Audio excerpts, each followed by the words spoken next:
Wednesday Night Poetry. My name is Kimberly Ann Priest, and I am in front of the Mural Park, Route 66 Mural Park in Joplin, Missouri. I've already had my coffee this morning at Mother Road Coffee Shop. It's all about Route 66 here, and I'm going to read you a poem today about workshopping poetry at a coffee shop with my poetry mentor and friend, Dennis Heinrichsen, a wonderful poet. If you haven't read his work, please look it up. Kai asked for poems this week about form in commemoration of National Poetry Month, and poems that were in form, like sonnets and villanelles, etc. Well, I don't usually write poems in form. Sometimes they start that way, but then they take on a life of their own and they just become something different. So this poem is about form. It's about how much Dennis has taught me when it comes to forming a poem, all the different technical things that he's brought to my poetry.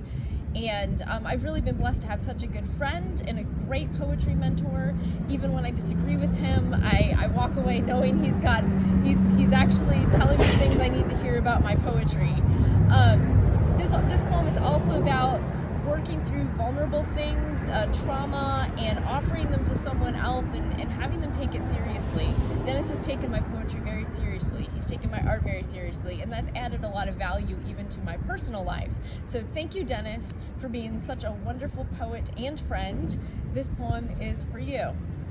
Also, this poem has not been Dennis approved yet. He hasn't seen it, so I don't even know if it's good, but here we go. Gracenotes for Dennis Heinrichsen. The epitaph reads, "I hold this to be the highest task of a bond between two people, that each should stand guard over the solitude of the other." Rainier Marie Rilke, Letters to a Young Poet.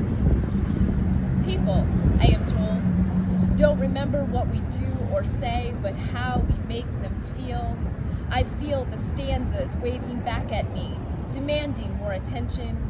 The lines that must go, the words unmeaning themselves right before my eyes as he picks their fibers clean. With a rub of scruffed jaw, he leans back into the chair and questions formal imagination, formal intelligence, line cuts, hesitation, nano stuff, he says, gesturing toward the table between us, where our pages suffer pen marks, weekly reminders we are hopelessly wed to art like gravity. I sip carefully from a lidless cup of coffee and lean forward over the poems offered up for my disapproval.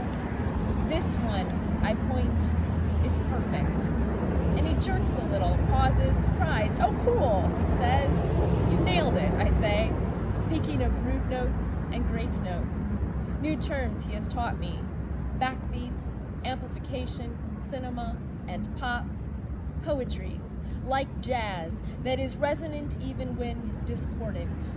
We finish the session, and I fold the traumatized pages of my soul into my purse, each line fluttering up to beat out this unrequited space. Tiny and veined, they circle and sputter. I smile, casually throwing my last gulps of coffee away and toting my ruin home.